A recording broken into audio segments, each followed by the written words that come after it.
Video. If you guys want to check out my feature film Pasadilla, you can. It's on Amazon right now. You can also get the Blu-ray. You can check out my link tree down below for all my social media platforms and my short films, my filmography, stuff like that. Always looking to connect with other filmmakers, content creators. So reach out, follow me, let's talk.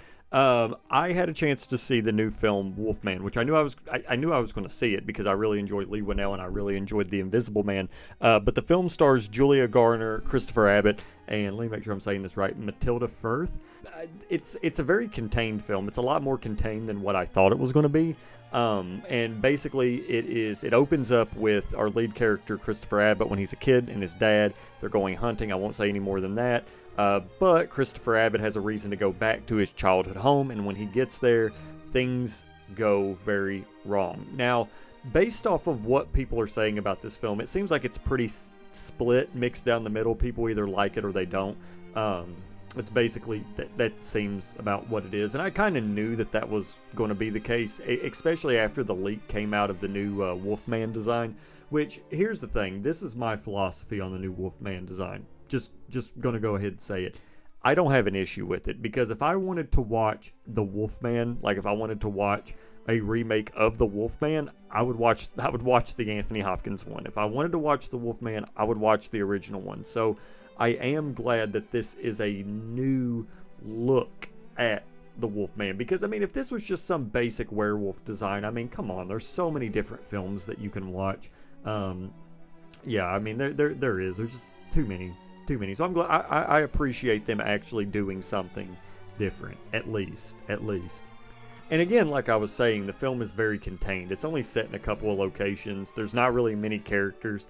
I'm pretty sure most of the budget went for the actual creature design itself. But the film is very stylistic. It has a very interesting theme where everything is kind of blue, kind of has like this blue look to it, but then you kind of get to see the perspective of the creature, and it does another thing with like this.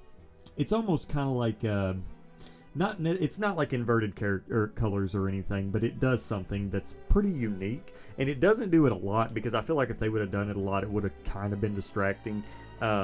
But yeah, they definitely do go for it. They do a lot of different things, and it does not take this film long to get started. I mean, the beginning of it has I'm going to go ahead and say this. Honestly, the beginning of this film is like the greatest short film I've ever seen. Like, if it was just a short film, it would have been like the greatest.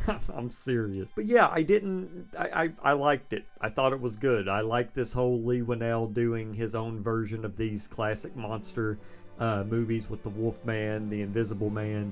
I know James Wan is doing Creature of the Black Lagoon, but it would be really cool to see him do Creature of the Black Lagoon. It would be cool to see him do like a version of Frankenstein, a version of Dracula. I mean, there's so many cool things that you could do, because where he's being extremely original and creating his own like thing. I mean, you could do a really interesting vampire story. You could do a very interesting Frankenstein story. You could honestly probably do a really gnarly Frankenstein story where it could be yeah, you could just do something really cool, like really cool. But yeah, that's my opinions on Wolfman. I don't really have too much to add. Oh yeah, there were a group of women in the theater. They were like older women, and they were sitting in front of me and my buddy. And look, do not ever show them like a Pierre Pasolini film or a Gaspar Noé film or like a Von Trier film, because they might die. They were screaming in this movie almost. Like, this one woman even put her jacket over her face. They were like commentating the whole film. It was nuts. Like really nuts. So yeah, that was that. Did I think it was that scary? Not really. But I mean, it was decent. I enjoyed it. There were some things I didn't really care too much about it. I was kind of losing interest there towards the end. But what are you going to do? Anyway, take it easy, and I'll see you next time.